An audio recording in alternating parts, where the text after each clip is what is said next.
Salut les amis. Je me gare un instant et j'arrive. Voilà.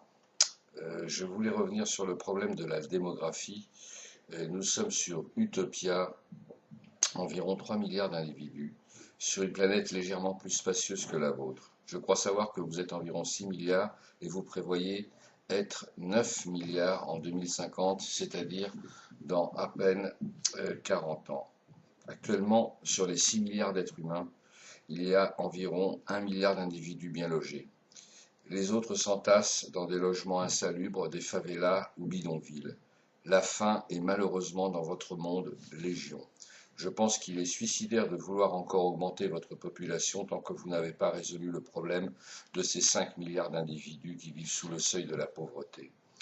Alors du travail, il y en a pour tous. Il y a 5 milliards de personnes à abriter. C'est-à-dire en considérant qu'il faille une maison pour 4, vous devez construire, avant de vous reproduire, plus d'1 milliard de logements. Sans évidemment refaire ce que je pense être une faute dictée par des impératifs encore une fois économiques. Je disais donc sans construire des tours où s'entassent des milliers d'êtres et privilégier les petites structures noyées dans les espaces verts et vous réconcilier ainsi avec la nature qui vous entoure et qui vous a créé. Sur Utopia, nous avons décidé déjà depuis fort longtemps de mettre les utopistes au centre des priorités, c'est-à-dire que chacun d'entre nous vivons dans de confortables espaces d'environ 150 mètres carrés, 150 mètres carrés, je disais, par habitant, avec bien entendu des espaces verts aux alentours de nos petites agglomérations. Bien que notre technologie soit, comme vous le savez, bien au-dessus de la vôtre, je suis surpris en regardant vos films de science-fiction, car chez nous, nous avons mis le progrès technologique au service des utopistes et nous avons opté pour de petites villes qui s'harmonisent avec la nature environnante en bannissant les mégapoles totalement coupés de la nature. J'entends, depuis que je suis sur Terre, toujours parler de chômage. Mais comprenez que c'est l'argent qui crée le chômage. En effet, votre planète Terre ne vous fait pas payer le prix du bois ou de l'ensemble des matières premières, car dans la nature, l'argent n'existe pas. Les animaux sur Terre ne payent pas leur nourriture, ils la prennent. C'est en effet le travail humain qui donne le prix aux choses. Alors qui décide du prix du travail? Chez nous, pour supprimer tout conflit, nous avons décidé que le travail avait la même valeur pour tous, celle de nous faire prospérer. Tout devient alors facile. Les matières premières étant gratuites par essence, il ne reste plus qu'à bâtir votre planète avec comme unique préoccupation le confort de tous, en harmonie avec la nature qui vous abrite.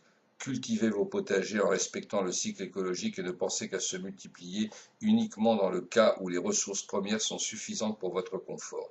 À quoi sert de fabriquer des enfants sans être sûr de leur bonheur?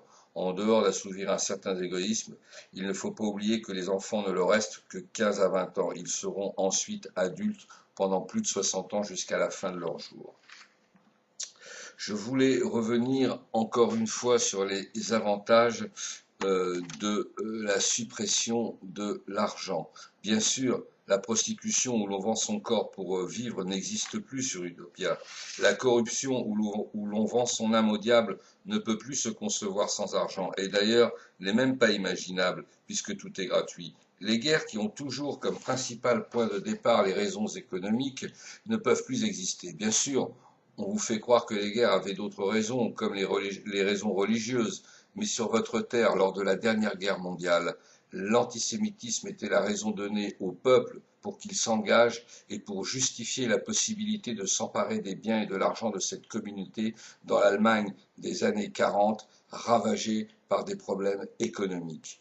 Les milliards d'euros ou de dollars que vous consacrez sur Terre pour votre autodestruction sont autant d'équivalents en milliards d'heures de travail que vous pourriez consacrer à l'amélioration de votre qualité de vie.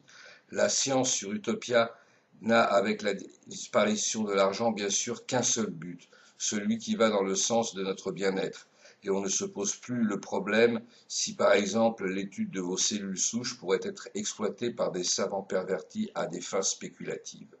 Chez nous, ce que vous appelez délinquance n'existe plus, car son point de départ a disparu. Les trafics en tout genre ont tous aussi disparus. Pourquoi faire puisque l'argent n'existe plus? Des milliers d'heures de travail consacrées à la surveillance du circuit de l'argent, comme le secteur bancaire, comme les contrôleurs en tout genre, la justice, l'armée, sont redirigées sur Utopia à l'amélioration de nos conditions de vie et à l'entretien de notre planète qui sont nos seules priorités. L'amour n'a plus qu'une seule origine sur Utopia, il est uniquement lié aux affinités entre nous.